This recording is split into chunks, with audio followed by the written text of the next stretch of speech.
Primeramente quisiera agradecer a nuestros amigos de la Universidad de París, mejor conocida como la Sorbona, de haber coordinado esta entrevista virtual y finalmente hacerla en español, porque creo que de esta manera incrementamos nuestra audiencia. Acabamos de tener una plática de cómo invertir en Latinoamérica. Fue sin duda interesante, en donde parte importante de la plática se centró en corrupción. Y esto fue por las diversas preguntas de los participantes. Y sin duda fue la parte más interesante. Primeramente, entre los empresarios del sector financiero, quisiera comentar, así como aquellos dentro de la economía productiva, encontré un gran entusiasmo en el futuro económico de Latinoamérica. Y esto fue en general, lo cual absolutamente comparto, pues estoy consciente de que probablemente el nuevo polo de inversión, con los cambios que estamos teniendo en México, Brasil y probablemente también Argentina, bueno, dentro de este gran entusiasmo, lo que abundaron son dudas. La primera duda es la percepción de Latinoamérica. Si los países latinos son todos iguales, más relevante, más sin embargo no la más interesante. La más interesante fue la parte de la corrupción, pero bueno. La dinámica obtuvo una enorme participación de los asistentes. Aquí se contaron dudas sobre las diferencias socioeconómicas de los países latinos. Y sin la necesidad de analizarlo axiomáticamente, se dedujo que la información económica que emana de estos países latinoamericanos no es del todo fidedigna. Y esto es por multivariadas razones. La primera es la fuente.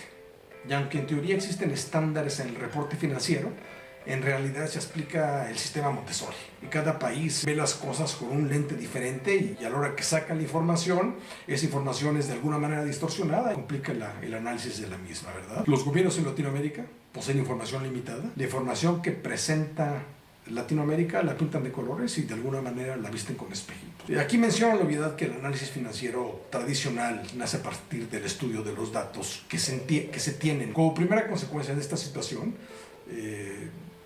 la resultante es que ignoramos o minimizamos los riesgos más representativos de la región. Este ameno grupo, con el que acabamos de estar, y que aquí algunos siguen conmigo, tienen activos líquidos disponibles y están dispuestos a jalar el gatillo e invertir. Aquí mi recomendación es clara, es el poseer los elementos para poder entender y visualizar el cómo administrar los diversos riesgos.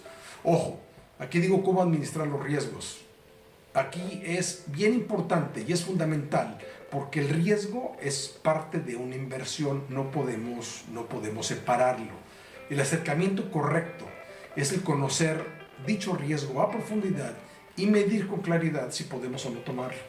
Y en base a un modelo de regresión multivariable, visualizar las consecuencias de cada uno de estos riesgos y finalmente decidir si los tomamos o no, ¿verdad?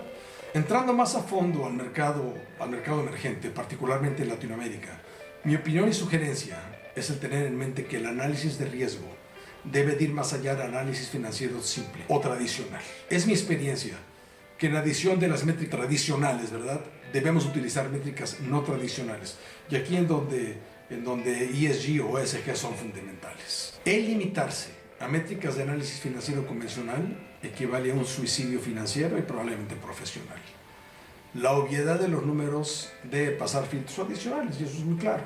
Sin embargo, a partir de esto, es imperativo el conocer dos cosas.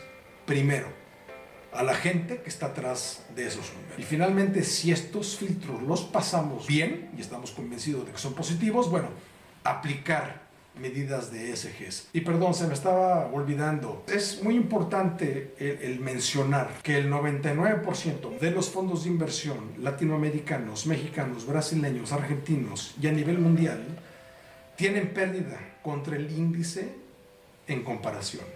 Y la razón es muy clara. La primera respuesta no es porque la gente que los maneja no tenga el talento o no sepa manejar dinero o no tenga las credenciales. Al contrario, es gente brillante. El problema de esto y el problema que existe por el que su desempeño es pobre es porque los datos que utilizan no son suficientes. Por lo regular, estas gentes se limitan al estudio financiero tradicional. Y esto, desde mi punto de vista, es comprobado y comprobable que no es suficiente. Porque con estos números no sabes cuál es la ética de las personas detrás de la operación y detrás de esos números. Mil gracias y bueno, creo que tenemos tiempo para un par de preguntas. Hasta luego.